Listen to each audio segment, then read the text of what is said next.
Hi, my name is Marcus, and this is a companion podcast for the CG jung-helpdesk meetup group. I host live events on Zoom every 2 weeks about the concepts and ideas of the Swiss psychologist Carl Gustav Jung. Every event, I give a presentation about the Jungian concept, so have fun with this event's topic. I want to welcome you all back from the summer break, the CG Jung Helpdesk meetup group, with a topic about the self and the mandala, which I'm pronouncing in the German way. And this is a topic I had a hard time to talk about for a very long time.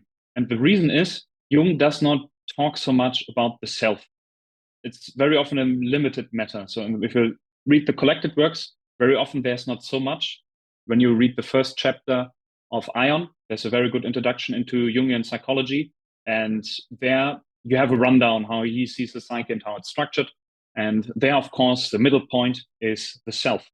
And he also talks about mandalas from time to time, very often in a psychotherapeutic background. And I recently finished reading the Visions seminar. So Jung gave multi-year seminars, one about dreams, and one about visions, and one about Nietzsche's first spoke Zarathustra. And the Visions seminar is really, really good, but it's also very long. And if you want to buy it, it costs something like 500 euros. But if you look on the internet, you sometimes find PDFs that do not cost 500 euros, but that's open to everyone. And this was finally the point where I realized, okay, now I understand what the self really is and could connect a lot of other things he mentioned in other works.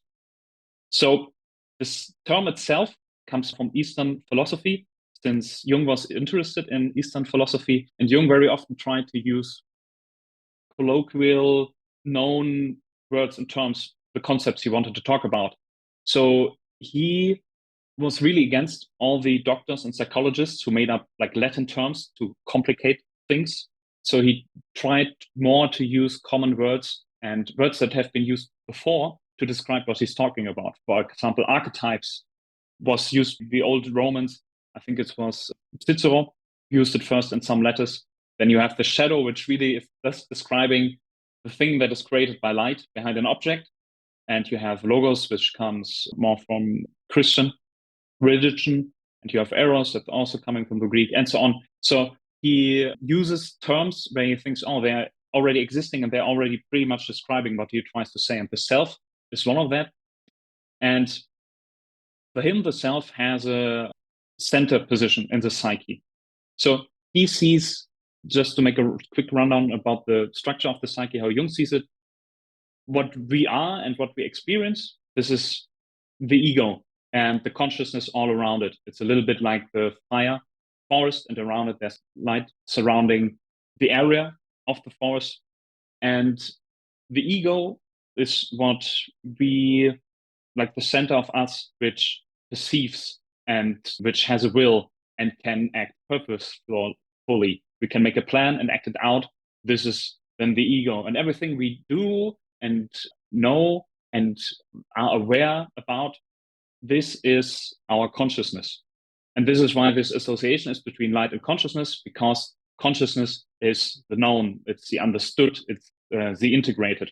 And everything outside, it's the unconscious, so the rest of the forest and everything that might hide in the forest. And he says the immediate unconscious for us is always the things we ignore about ourselves. And this is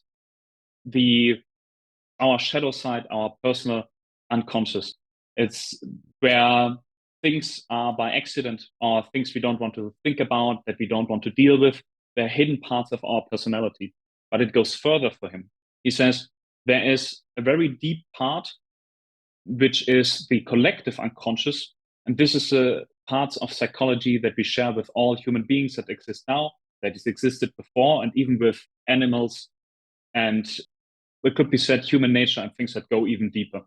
So the consciousness part is a very small part in the psyche, since we don't know so much and don't know everything about ourselves and also about the world, which is also illuminated by consciousness, but also is very unknown to us in big parts.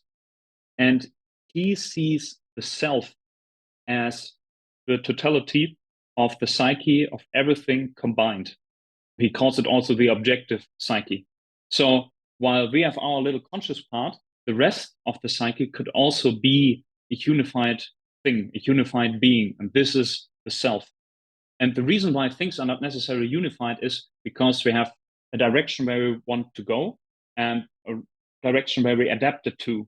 But there's a lot of other stuff we're not adapted to because it's too conflicting with each other. So he sees, for example, the 4 different ways how information reaches consciousness and the ego and the cognitive functions of feeling, thinking, sensation, and intuition. And he says just feeling and thinking block themselves because it's different whether I trying to, let's say, scientifically think about something and trying to label it, or whether I add a value judgment or not to it. So going too much into thinking makes feeling into the shadow. So people might be missing out because you need your whole psyche to function. But there's more. There's only not the personal part and the personal unconscious part. There's also the collective part. And this makes it a little bit difficult. And this is a point where I always had my trouble when Jung wrote about, okay, yeah, it's just the totality of the psyche. And I wondered myself, okay, does it mean really the self integrates all the parts that are in the collective unconscious, all the parts that are in other human beings and animals and so on, like all the instincts? Because Jung describes this. He says the self is the unification of everything. There's the thesis, the antithesis, and the synthesis all existing at the same time. It's a unification of opposites. The things that basically fight each other are present in the same thing. I finally found the quote where he brings everything together and he says, the self is a little made of part of the collective unconscious. So it's not the complete collective unconscious that exists, but it's part of the collective unconscious and it's personal. One big problem about the collective unconscious and the unconscious in general is that it's extremely impersonal. For example, basic instinctual drives and motivations like fear, hunger, lust, hatred, and all these things, they're impersonal. They grab the person and they just are and want to act out their existence. And the same as it with the archetypes which make up the collective unconscious. Those are the little stories that can unfold over time. Those are patterns of behavior. Like when the bird builds a nest, it acts out an archetype. It's not the will of the bird. It's just something in the bird telling it you have to do it, and acts out this pattern of finding a mate, building a nest, laying eggs, and then raising them and finally abandoning them to have the next nest. And I always wondered, okay, so the integration of the self, the goal of individuation, the goal of one's individual life would be to integrate all those archetypes.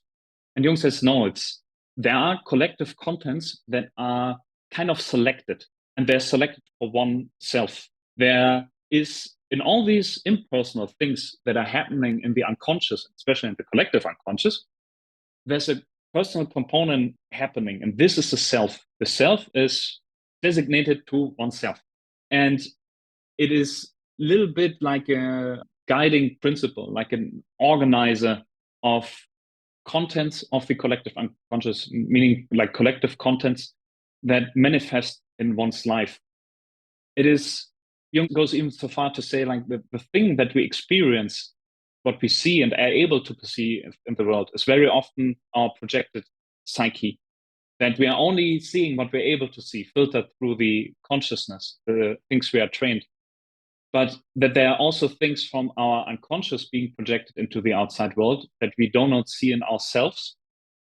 And it's not random what gets projected. Rather, it's mitigated by the self, what is important and is selected. It's a little bit like when you have an interest. When there are 10,000 things, 10 million things in the world that exist, and suddenly something screams out to you. And very often when you have an interest, you are highly interested in it without knowing anything about it, but you want to spend more time with it. You want to make it more conscious. You want to elaborate and find out more.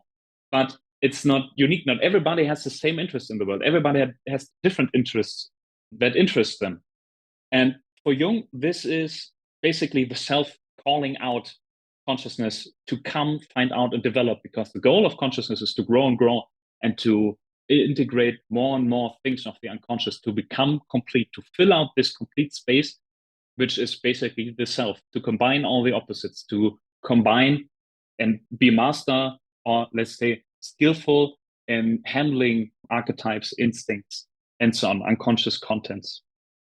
So this is one big personal part in the unconscious that one has.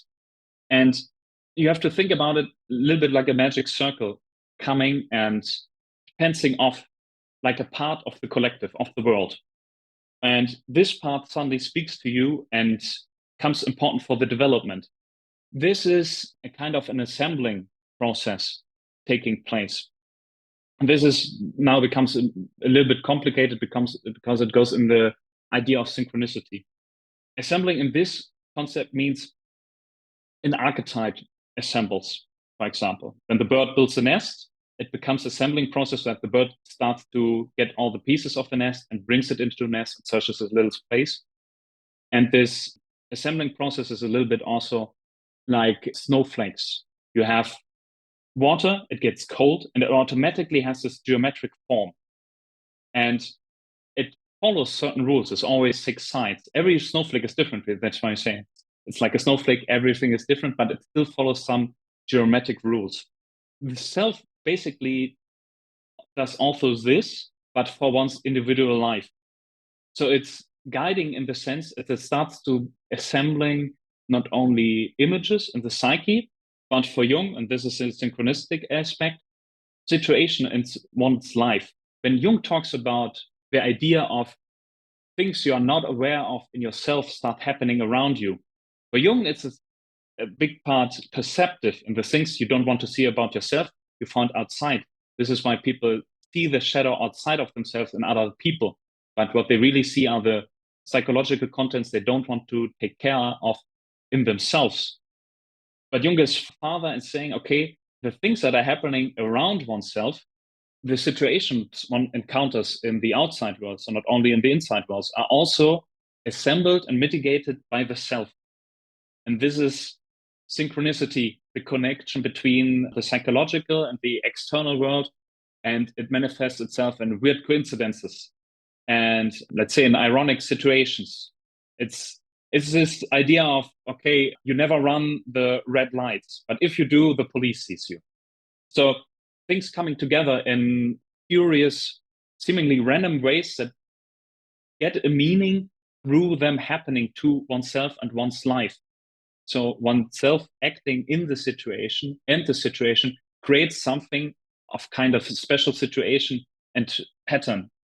One could say Jung sees the self a little bit like the guardian angel as a good conscious that reminds people also when they go off too far in the wrong direction. Like there's something pushing inside the psyche people into the path that it's laid out to them. So it's an idea of when you have like a tree seed, like an acorn, the oak is already inside the acorn. It's just a matter of time of unfolding. And of course, the right circumstances to allow for the unfolding, that it's just an unfolding over time. If you would compress time and see it all at the same thing, you would see the acorn and the oak at the same time. But yeah, it needs time to unfold.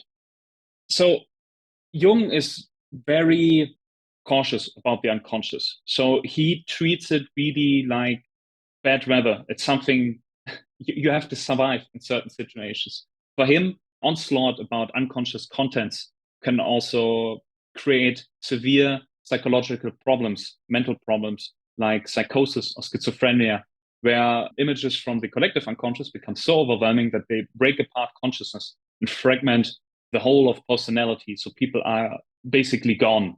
And here again, he has this one personal component that's trying to help and support. And this is the self. The self can be understood as this, let's say, future you. It's the potential that is within you. It's the oak while you're still an acorn. And it's trying to guide the evolution and the unfolding to the oak. So it is the strong partner for Jung in exploring and living through the unconscious and also through life. In that sense, it's similar to the solar system where you say, okay, you have in the middle the sun, and then you have the things revolving around the sun. And there you have of course, the self as the sun in the middle, and the ego, the consciousness, is moving around the self, guided and, let's say, predetermined in its path by the self. This external point of reference is pretty important for Jung, because he says the ego and consciousnesses can get lost very easily. This is then a case of inflation or possession, where, as I mentioned before, an instinct or a drive or emotion can just sweep people away. They are then carried away by anger or hatred or lust or also joy. They lose themselves in an emotion, in an instinct. And keeping this external reference point in mind helps to have a neutral ground, a neutral point in space that can always be referenced to separate oneself from these extremely strong drives. If we want to get into religious terms, that would be to pray to a higher power. And he mentions that to have this connection to something transcendent and strong. He also said the ego and consciousness itself is not necessarily strong enough to overcome the eternal and ageless archetypes. So it needs to have like a friendly power also there. And that friendly power for Jung is the self. So for Jung, how people encounter the psyche happens very often in a personalized way. So, as I said, these different layers of the unconscious, the personal unconscious, the collective unconscious, those can become personalized. And the personal unconscious part is personalized by the shadow. As I mentioned before, all the bad qualities that one has about oneself and does not want to think about, or all the, let's say, dormant potential that is wasted and laying by the wayside, pops up and pressures onto the consciousness to remind them, okay, you can be more, you can evolve. So this is the shadow, and when everything personal is integrated in shadow integration, one encounters the collective unconscious. There one encounters the anima or the animus based on one's gender. So males encounter the anima and females, according to Jung, encounter the animus. While these are different parts, again, it's all included in the objective psyche, in the total psyche, in the self. So it's a part of the self interacting with ego and consciousness. The part which is right now at the stage where ego and consciousness need to evolve. For example, the anima is the female part of the objective psyche, of the self. And this is what people then encounter. And it's like you go through different people. Jung describes those as the other, but behind it's always the self. So as you move more and more through your own psychology and your own life, you come closer and closer to the self. It's like the planet revolving around the sun, but it's spiraling towards it, closer and closer and closer. Since more and more things get integrated into consciousness, it grows bigger, bigger, bigger. And the area designated for one's complete potential development is then the self. So it would be a complete mapping in the end of self and ego and consciousness. But of course, this can never be completely reached, but this is what happens through one's life. So one encounters the self, one encounters the other, but always in different disguises, in the disguise of the shadow, in the disguise of the anima or the animus, and in the disguise of also emotions and interests. For Jung, this encounter with the self can happen that one just like cuts the chase and immediately comes into contact with the self. And here he sees the root of many, many religious experiences to be overcome. And this is a very nice idea, to be completely overcome by seeing one's own personal potential realized, fully realized, and being in awe and trembling. But he saw that as a root of many religious experiences, to see the way things could be. The acorn suddenly sees the oak and is, of course, in awe. And this does not necessarily have to be the very first encounter one has with the self. So it's one thing. It's like you're not prepared, but something is happening with you, which can then be only described in a religious experience, in the sense that you're encountering something transcendent. But the ego and the consciousness, by being limited from the very beginning and very only a small part, and only being able to perceive and act in what it can already do and knows might encounter the self and not recognize it. It's something where the value is not clear what it is. So it cannot be categorized in a certain way. So it might look like cheap or unimportant, but only through time it's realized, like in a twist movie where you find out, oh, you had the solution already from the beginning, but you needed to experience the whole movie to see, oh, that's important, that's the solution for the whole thing. He sees that mechanics playing out in alchemy, where the alchemist trying to synthesize the lapis, so the philosopher's stone. And he describes it like that: when people encounter the stone first, they just throw it away because they think, oh, it's unimportant.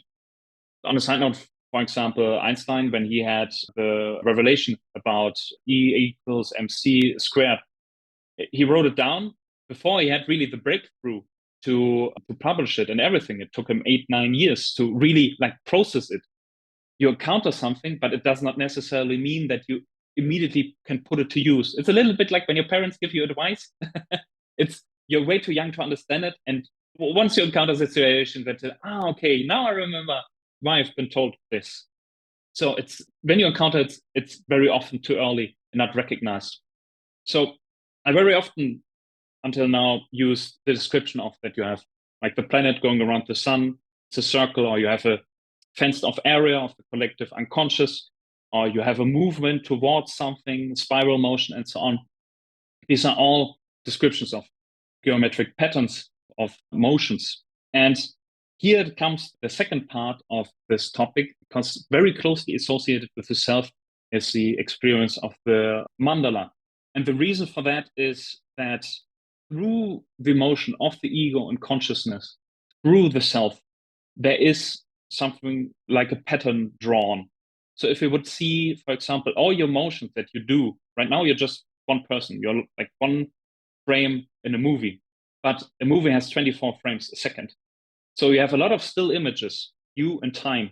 And by adding the time and seeing everything, let's say at once, you create a pattern throughout time. You could, for example, track your movements as you sit down, where you're sitting right now, where if we've gone through the day, it becomes a one big snake. Right now, you're at the head, you're at the top, but your tail goes out incredibly far. And similar for that, for thoughts, for emotions, for actions. This, for Jung, creates a geometrical pattern. And this pattern is very often a kind of mandala. And mandala is the word in Sanskrit for circle, easy enough. So it's very often round or rectangle, can also be a star or cross-like, or any combination of those. And it very often, that I found interesting, consists of 4 parts.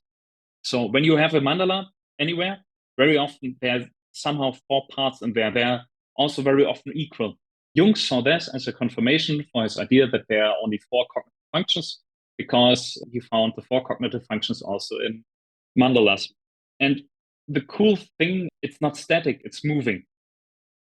So the circle, the mandala, is moving in a certain way.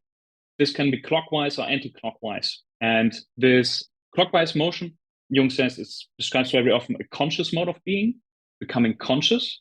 And the anti-clockwise motion then going into the unconscious, going to the left side. Every time I read something like that, I go like, okay, yeah, you can flip a coin and it can mean everything. But then there are all these weird coincidences, like you have the swastika. The swastika is a very old ancient symbol from the Buddhists. The original swastika, it goes to the right side. It moves clockwise. But the Nazis, when they used it, they flipped it around and it's anti-clockwise. And the Nazi movement was a pagan movement. It was abandonment of civilization and going into a more primitive state of being, getting rid of civilization. So then it's like, oh yeah, that's kind of a weird coincidence. But this is also a good way how to remember which direction is conscious and unconscious. But yeah, it's like everyone was transfixed by Mandela going anti-clockwise in the unconscious and trying to or more barbaric and primitive. Jung used mandalas in his practice. He did it in a very interesting way. If you read the collective works, there's one book called Archetypes and the Collective Unconscious. I think it's the sixth book in the collection. And there's one chapter about the patient he had. And it was an American woman. I think she was in her 40s. She had a pretty complicated life and felt lost. That's why she went to therapy. And very often Jung would give his patients this task to draw things, to let them experience a creative spirit, something draws from inside them. And this was to see their internal mental state. So he would very often do dream analysis with them as a diagnostic tool, but also let them draw. What he experienced is when people were lost, that with time, mandala-like symbols and drawings would come up. And you have that in the book. It's very cool. You have the drawings, and then he's talking about the drawings. And he uses the shape of the mandala and also the content of the mandala to see what the psychological state is. So when it's like triangle, he said like there's something missing. It's only three, or when it's only three parts in there have to be all four parts. The fourth part is always the hardest to integrate because it's, let's say, less compatible than all the rest. The vision seminar is building on top of that. So he had this patient longer, and later she started to have visions. And he then talked about these visions, but in a way, way lengthier fashion, as a seminar book is over 1,300, 1,400 pages. So he would see the mandala as something happening in very important points in life, that people would experience it and see it in their dreams or in their drawing, that they become fascinated by it. And he would say that's happening in the tumultuous times when people are very disoriented and it's very chaotic on them. And that then this guiding self coming up and expressing itself in order to show like there is a possibility for order. Because in the mandala, it's structured, it's symmetrical, everything has its place. It's a little bit like a garden where everything is structured in a way that gives everything room to grow without everything being overbeared by something else. This happens not only in chaotic times, but also in times of very big change for the person. So in the process of individuation, a person traveling through their own psychology, these symbols of the mandala can pop up, especially in dreams. And the very cool thing, and I've only understood it with the vision seminar, is it does not have to be a drawing. It can be emotion. So there's this one vision by the woman where she sees people on a square just going in circles, or things moving in circles. And he said, this is already a mandala. This is already like a charging up of something. It's a very powerful feeling to work on circles. So people go to concerts. I don't know if you've ever been to a mosh pit or circle pit. There's something very special happening that gives a special impression of the whole situation. When you see it in Mecca, for example, they all also go in a very big circle. So people moving in circles, like a charging up of energy. And he saw that in the visions and also dreams of his patients, to saying there is something happening. There's a structuring starting to take place. It's mediated by the self acting inside the person and guiding it into a certain direction, into a bigger and fulfilled direction, or let's say not fulfilled, but rather into getting them into a more complete position where they have more integrated, experienced more. So one important part for him, for Jung, and this is one of the key concepts, consciousness is not only a passenger, right? The way I described it right now, it sounds a little bit like consciousness is very passive. It's just things happening to consciousness, and it needs to go along. And if it goes along, everything will be fine. Individuation is a conscious process in the sense that everything coming from the unconscious is like a package, and it's completely mangled and twisted. It needs to be unpacked by consciousness, and it needs to be integrated. It's when you have let's say you have a room and it's completely messed up. It's a little bit terrifying. It's confusing. You don't necessarily know where things are. But ordering them all, this is consciousness, bringing order for things and connecting them to each other, to bring everything into a coherent thing so that you can also act out things. When you're well organized and well put up, you can do things that you could not do if you would not be well organized. And he says very often what is today the problem is that this access to the unconscious has been lost. So people do not pay so much attention to dreams or contents that comes from the unconscious, but also that the cultural tools are missing to interpret them in the correct way. There he sees the role of mythology, religion, but also fairy tales to help people unpack these contents that come up. So the mandala coming up to people is not something unusual. He says even blind people see mandalas in their dreams. And he says children, they like to draw them and they also have them in their dreams. So it's like a natural occurrence. But the meaning to understand what it is and basically how it can be used, this is lacking, he says, in the modern time, especially in the West. It has to be consciousness paying attention to these contents. Otherwise, they will just float past. You forget them immediately. Like a dream, you wake up, you forget it. But there's something important happening in the dream that consciousness should spend time with and unpack it and trying to integrate it.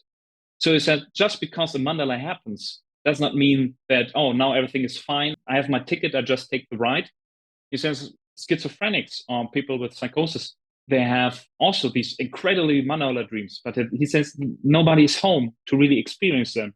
The ego and consciousness, it's gone. There is no development. And he says, you can find mandalas also in nature, everywhere. You can find them in flowers, very often plants, individuation very often associated with plants because plants can grow, in contrast to animals with grow for some time, but then age and die and get rather smaller with time. And he says also the self itself is not conscious. It is unconscious.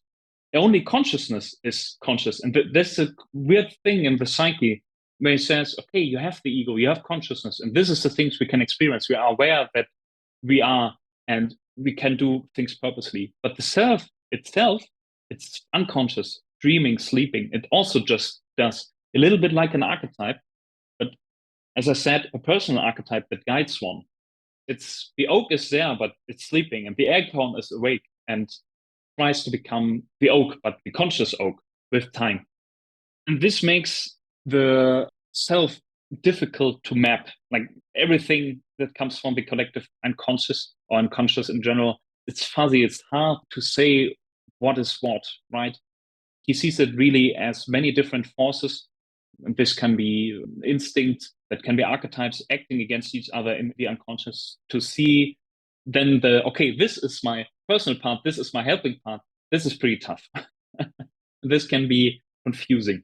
But as with individuation, the self as an expression needs action and it needs doing. It's not intellectual, it's also bodily, it's not separated. Very often, especially today, we try to take our consciousness and trying to be in the abstract spiritual realm, but everything is connected with it. So also the body. And as I said, this motion described by everything you do throughout the day, creating this pattern through space and time. This is all part of the individuation process and also of the self expressing itself over time.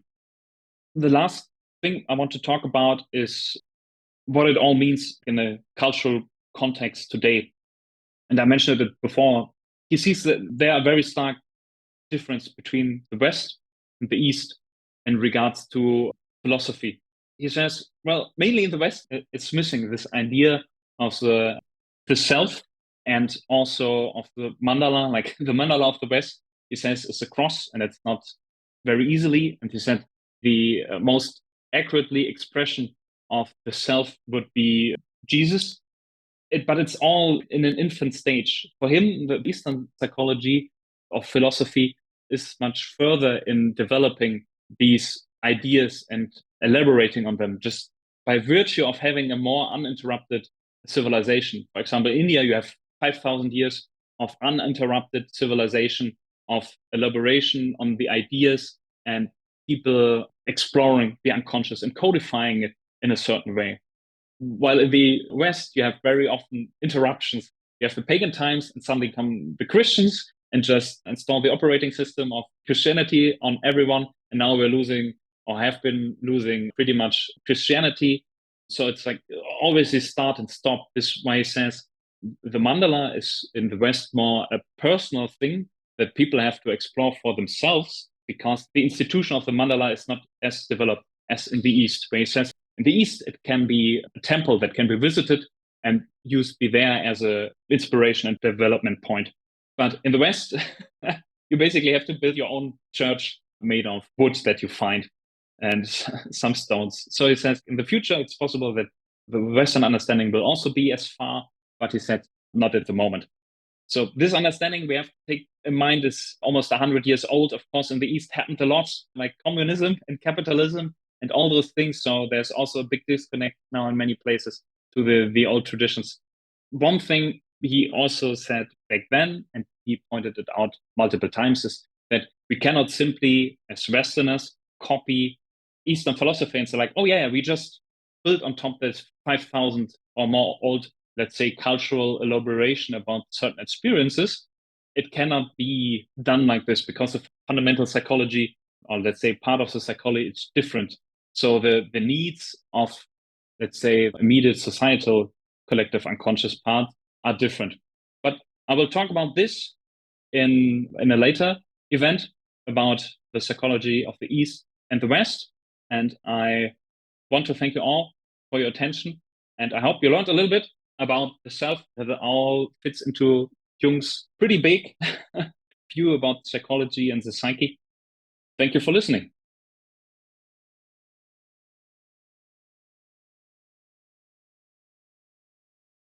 This was this event's topic. Thanks for tuning in. During an event, a discussion part follows after the presentation where all attendees discuss the just presented topic or other Jungian concepts. If you also want to join, find the group on meetup.com. The name of the group is CG Jung-helpdesk. Also make sure to subscribe to the podcast on the platform of your choice. See you next time.